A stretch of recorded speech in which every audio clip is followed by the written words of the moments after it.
یاساک لە چاستێکدا چۆن سەرۆکیاریمی کوردستان دەتوانێت لە شوێنەکەی لە پۆستەکەی خۆی بمێنێتەوە ئەنجومەنی شورا چۆنم بڕیاری دەرکردووە؟ بەناوی خی گەورە میهرەبان زۆر سپاس بۆ جەنابەت، سپاس بۆ جەماوەری بە شەرەفی کوردستان کە ئێستا متابعەمانەکەن. سڵاو بۆ هێزی پێشمەرگەی کوردستان لەسەر سنوورەکان سەبارەت بە ئەم بڕیارەی کە دەرچووە لە ئەنجومەنی شورای هەرێمی کوردستان. لە ڕاستیدا ئەم بڕیارە بە پێی یاسای ژمارە 14 2008 یاسای ئەنجومەنی شورای هەرێمی کوردستان دەرچووە کە بە بڕیاری 25 ساڵی 2008 سەرۆکاتی هەرێم مصادقەی لەسەر کراوە، پێشترش پەرلەمانی کوردستان دەری کردووە. ئەم یاسایە دیارە لە مادەی 8 کە ئێستا لە بەردەستمدایە دەڵێت بە پێی مادەی 8 یاساکە واتە یاسای ژمارە 14 2008 دەڵێت ئەم ئەنجومەنی شورا واتە ئەنجومەنی ڕاوێژکاری دەتوانێت ڕای و مەشوەرەت بداتە هەر جیهەتێک کە لە سەروی خۆی بۆی هەواڵەی دەکەن و بۆیان نێرن. و ئەو بڕیارەی کە ئەمڕۆ داوێتی بە پێی مادەی 8 و مادەی 9 داوێتی. مادەی 8 کە باز لەوە دەکات کە ئەڵێ هەر جیهەتێک لە سەروی خۆی داوای لێ بکات دەتوانێت بڕیارێک بدا وەکو مەشوەرەت تەمەشا بکرێت بۆ ئەو جیهاتانەی کە لە سەروی خۆی و لێی داواکەن. مادەی 9 باز لەوە دەکات ئەڵێ ئەگەر دوو لە مشکلەیەکیان هەبوو، مشکلەیەکی قانونی خلافێکی قانونی لەسەر پرسێکی یاسایی، ئەگەر هەردوو لاپیان باش بێپەنا ببەنە بەردەم ئەنجومەنی شورای هەرێمی کوردستان، ئەوە بە پێی مادەی 9 ئەنجومەنی شورای هەرێمی کوردستان بڕیارێک دەرەکە. ئەو بڕیارەیشە مولزەمە، باشە مولزەمە بێ بۆ هەموو تەرەفەکان. بەڵام بێگومان ئەوەی کراوە دەکرێت قسەی زیاتری لەسەر بکرێت. ئەگەر پرسیارتە بێ، ئەگەر پرسیار نەبێ خۆم قسەی لەسەرەکە. باش، من پرسیارم هەیە دەمێ پرسم تو ئاماژەت بۆ کرد کە بڕیار دەکا و تەبێژ ئەنجومەنی شورای ژمامان شەوە دەڵێ بڕیارەکە ئیلزامیە، بەڵام لە بەشی دووەما بە پێی یاساکە لە مادەی 8 ماڵێ ئەنجومەنی ڕاوێژکاری ئەنجومەن ڕاوێژی یاسایی پێشکەش دەکات، ڕاوێژی یاسایی پێشکەش دەکات لەو پرسانی کە لەلایەن باڵاوە بۆ پرس پێکردنی دەخرێتە بەردەمی، بەڵام ئەم دەڵێ ئیلزامیە. ئایا وایە؟ لە مادەی 8 باز لەوە دەکات کە ڕاوێژ دەداتە سەروی خۆی لە پرسە یاسایەکان. ئەو مادەیە مادەیەکی عامە پەبڵکە، بەڵام مادەی 9 کە لە دوای ئەو دێ طبعا لە عامە و ئەڕوا بۆ خاص، ئەڕوا بۆ پرایڤێت. لە مادەی 9 دەڵێ ئەگەر هەردوو لا داوایان کرد و پەنایان بردە بەردەم ئەنجومەنی شورا ئەوە بڕیارەکە ئیلزامی دەبێت. بۆ وایە فەلسفەی قانونەکە لە چیایە؟ لەبەر ئەوەی ئەگەر یەک لا داوای لێ بکە لە ئشکالێکی قانونی لەگەڵ لایەکی ترە، ئەگەر هەردوو گیان رازی نەبن یەک لا بڕوا پەنا باتە بەر ئەنجومەنی شورا، ئەو وەختە ئەنجومەنی ڕاوێژکاری بڕیارەکانی ڕاوێژی دەبێت، چونکە یەک لایەن قەناعەتی پێی نەبووە پەنا بابووی. بەڵام ئەگەر هەردوو لا بە ئیمزای هەردوو دەستگاکە پەنا ببەنە بەر ئەنجومەنی شورا، ئەو وەختە بڕیارەکە بڕیارێکی ئیلزامیە بێ. ئەوەش بووە بێگومان ها پەرلەمان داوای کردووە ئەم دیوانی سەرۆکایەتیش. لێرە هەردووشان داوایان کردووە، بەڵام سەرۆکی پەرلەمان دەڵێت بەبێ ئاگاداری من تەنانەت ئاماژە بۆ دەکرێت کە کتابێکی ڕەوانی ئەنجومەنی شورا کردووە، دەڵێت بە پێی پەیڕەوی ناوخۆی پەرلەمان هیچ کتابێک هیچ نووسراوێک بەبێ ئیمزای سەرۆکی پەرلەمان ناخوات، بەڵام دەوترێت جعفەری ملکی بەتەنیا ئەمەی کردووە. ئەزانی خۆی ئشکالەکە لێرەیە، ئشکالەکە بزەبت لێرەیە. یعنی ئێمە پێشتریش وتومانە ڕاستە ئێمە یاساناسین و پرۆفشنەڵین لەو مەجالە وەکوتم، بەڵام ئشکالەکە لەوەیە لەبەرەوەی ئەم پرسە لایەنێکی سیاسی تایە، ئەم پرسە بۆ خۆی لایەنێکی سیاسی تایە. هاوارمان کرد، دادمان کرد، بێدادمان کرد کاکە مەسەلەی سەرۆکایەتی هەرێم چەند ئەوەندە یاسایی ئەوەندە پرسێکی سیاسیە، ئەمە پەیوەندی بە جاکردنەوەی دەسەڵاتەکان لە یەکتر هەیە، بۆیە ناکرێت بەبێ سازان کۆمەڵەشت تێپەڕێنرێ. یعنی کە سەرۆکی پەرلەمان لەگەڵ ئەو پەری ڕێز و حورمەتم بۆ جەنابیان کە پیاگا لە علومی سیاسە دکتۆرایە لە قانونە، یعنی کە دێت سەرپەرشتی لیجنەیەک دەکات لە ناو پەرلەمان بەبێ ئەوەی حساب بۆ جێگرەکەی بکە، ئەبێ ڕۆژێکیش تەسەور ئەوە بکات جێگرەکەی شتێکەکە حساب بۆ ئەو ناکە. خۆی کارەسادەکە لێ دەبێت بۆ دۆخە وانە بوو، یعنی سەرۆکی پەرلەمان کاتی خۆی کە کاری کرد بەبێ ئەوەی حساب بۆ جێگرەکەی بکە، ڕۆژ لەگەڵ لەژنەی یاسایە دانش خراە بەپێی پەیڕەو ئەوەی کە سەرۆکی پەرلەمان کردوێتی بۆ جێگری نەکرد، حسابی بۆ سەرۆکی پەرلەمان نەکرد، بێگومان ئێستای جێگرەکەی شتێکەکە بەبێ پرسیە وای کردووە. ئەمە چەند قانونیە چەند قانونیە وەکوتم لا سیاسەکەیەتی. باش، ئەگەر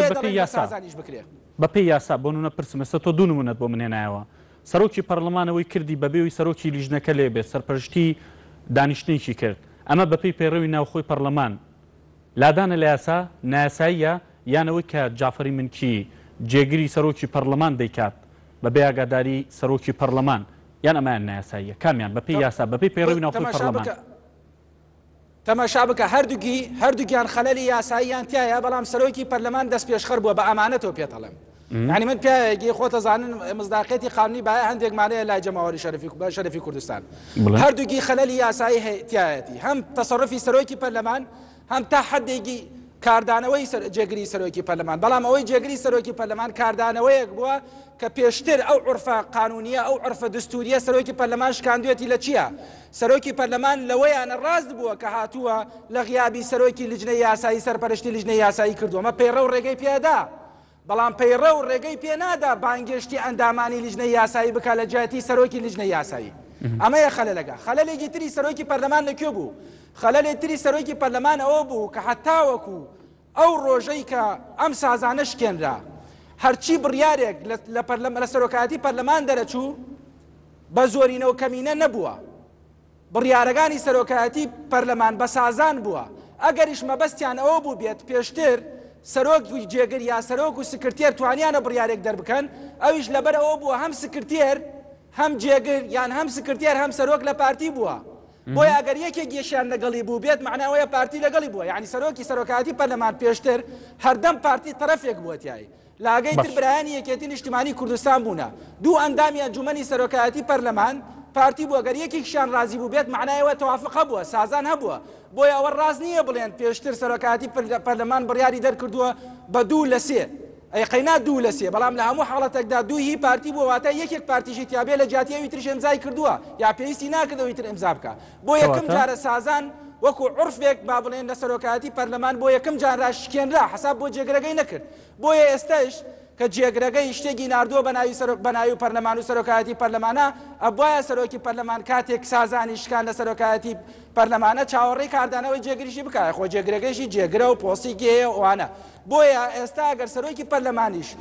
ناردوێتی بۆ ئەنجومەنی شوورا دەکرێت ئەوش بە نەوعێکی تر لێک بدرێتەوە بڵێ کاکە گیان کە سەرۆک لە لەحزەیەک لە لەحزەکانە لێ نەبووە جێگر جێی سەرۆکە گرێتەوە ناردوێتی من ئەوەم نەخواستووە نەشمیستوە وا بڵێ کەواتە کارەکە یاساییە پێ وایە نووسراوەکەی سەرۆکی پەرلەمان بە هەند وەرناگیرێ لە کاتێکا بەپێی مادەی 17 لە پەیڕەوی ناوخۆی پەرلەمانی کوردستان هەموو بڕیارێکیان هەموو نووسراوێک ناوخۆ دەرەوەی پەرلەمان پێویستە ئیلزامیە واژووی سەرۆکی پەرلەمانی لەسەر بێت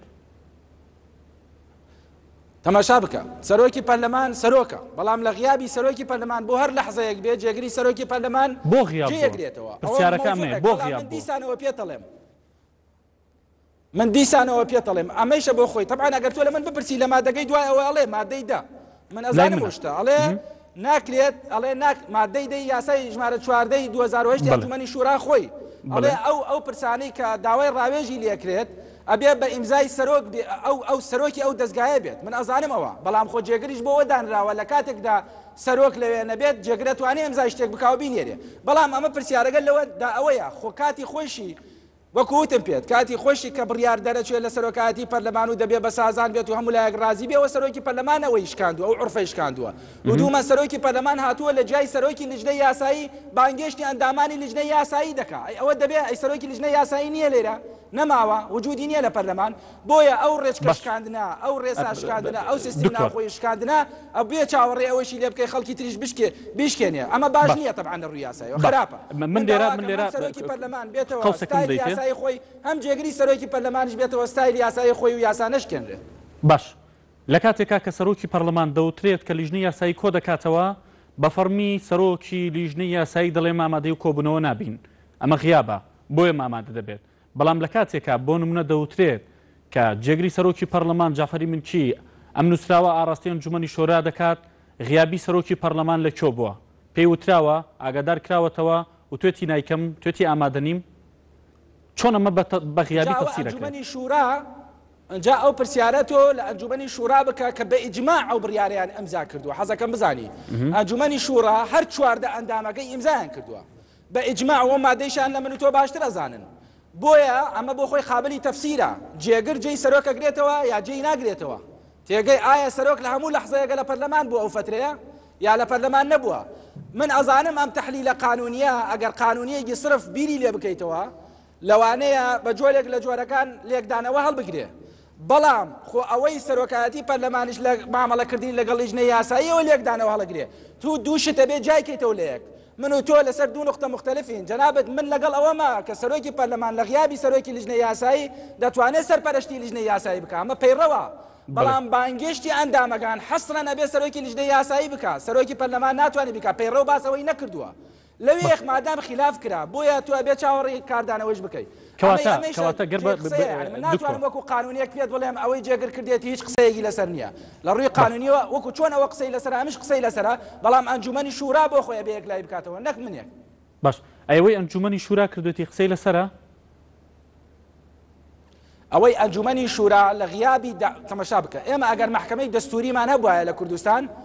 بەڕاستی ئەگەر محکەمەی دەستوری هەبێ لە کوردستان ئەم پرسە پرسێکی دەستوریە ئەگەر محکەمەی دەستوری هەبێ ئەنجومەنی شورا ناتوانێت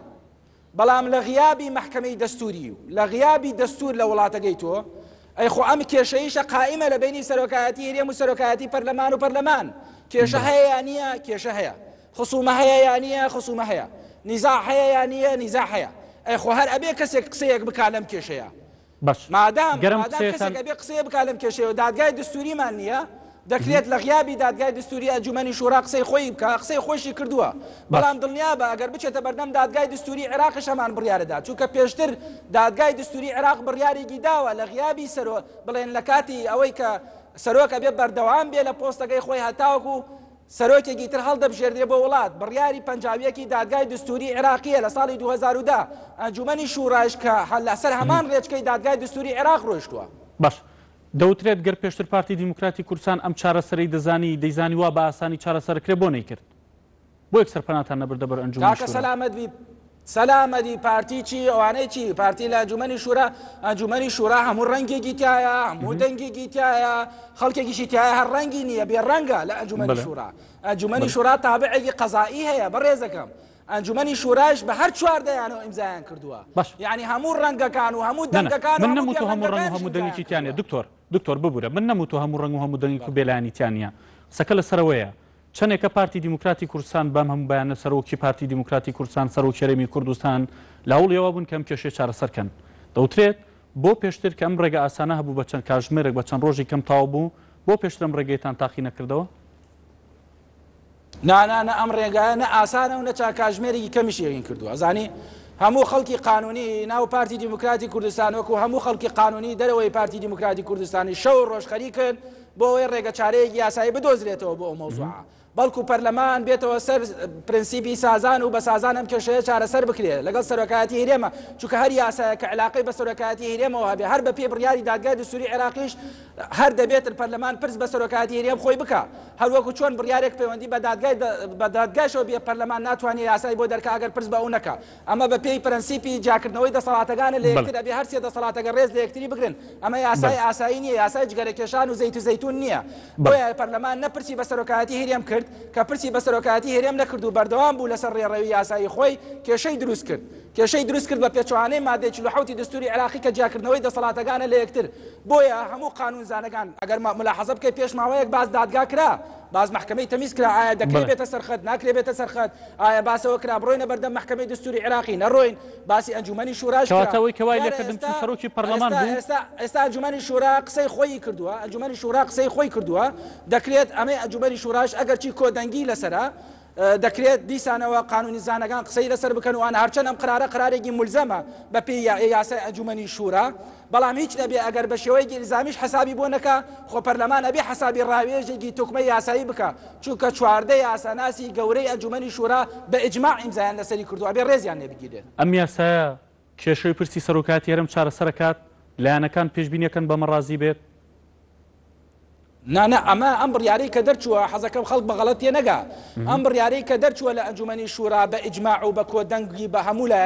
برادرانەی کە لەوێن یاسا ناسەکان بۆ ئەوە نییە کێشەی سەرۆکاتی هەرێم چارەسەر بکە باوریابین ئەم یاسایی ئەم بڕیارەی کە لە ئەنجومەنی شورای کوردستان دەرچووە ئەنجومەنی ڕایشکاری کوردستان دەرچووە بە پێی یاسای ژمارە 14 2008 مادەی 8 و مادەی 9 بۆ ئەوە دەرچووە کە ئەڵێت سەرۆکی هەرێم بەردەوام ئەبێ لە پۆستەکەی هەتا وەکو سەرۆکێکی تر دەبێتە سەرۆکی وڵات نەک بۆ چارەسەرکردنی دەسەڵاتەکان و ئەو کێشە یاسایی کە لەسەر یاسای بۆی کە ئێستا هەیە بۆ ئەوەی ئێستاش کە هەیە کاکە گیان سەرۆک بەستە ناڵێ سەرۆک بەردەوام بێ لە پۆستەکەی هەتاوەکو سەرۆکێکی نێدێ واتە ئەو لەسەر یاسای سەرۆکاتی هێرێم و هەموارکردنی یاسای سەرۆکاتی هێرێم هەر بەردەوامە بۆی بگەنە بە سازان لایەنەکانی دیکە پێشبینیەکەن ئەمە قوبڵکەن پێشبینی چی ببن پێشبینیەکان ئەم بڕیارێکی دروست بڵێ بێگومان ڕێکاری یاسایی هەیە ناکرێت تۆ بڕۆی بڕیاری گەورەترین ئەنجومەنی ڕاهێژکاری وڵاتەکەت کە بڕیارێکی مولزەمە بە پێی مادەی هەشتی یاسای ژمارە 14 2008 خۆ ناکرێتەوە بە مەنتەقی لە دەرەوەی یاسا وەڵامی بدەیتەوە ڕێکار بزان چ ڕێکارێکی یاسایی هەیە بێ یاساناسانی ئەو لایەنە سیاسیانە ئەگەر یانەوێت ڕێگیری لێ بکەن بە دوای ڕێکارێکی یاسایی بگەڕێن بە دوای ڕێگای دادگا بگەڕێن بە دوای تانە و تانەگرتنی یاسایی بگەڕێن بۆ ئەوەی ڕێ لەم بڕیارە بگرن ئەمما لە ڕووی یاساییەوە وەکوتم ئەم بڕیارە قائیمە لەبەرەوەی بە کۆی دەنگ بڕیاری لەسەر دراوە و مولزەمە و پابندێت. بەڵێ زۆر سپاس بۆ دکتۆر سیروان زاوی ئەندامی ژنی نووسینەوەی دەستور و سەرۆکی لیژنەکەی پارتی دیموکراتی کوردستان. ئایزان و خۆشەویستان کەمێکی تر هاوکارم لە بەرنامەی ڕایتۆ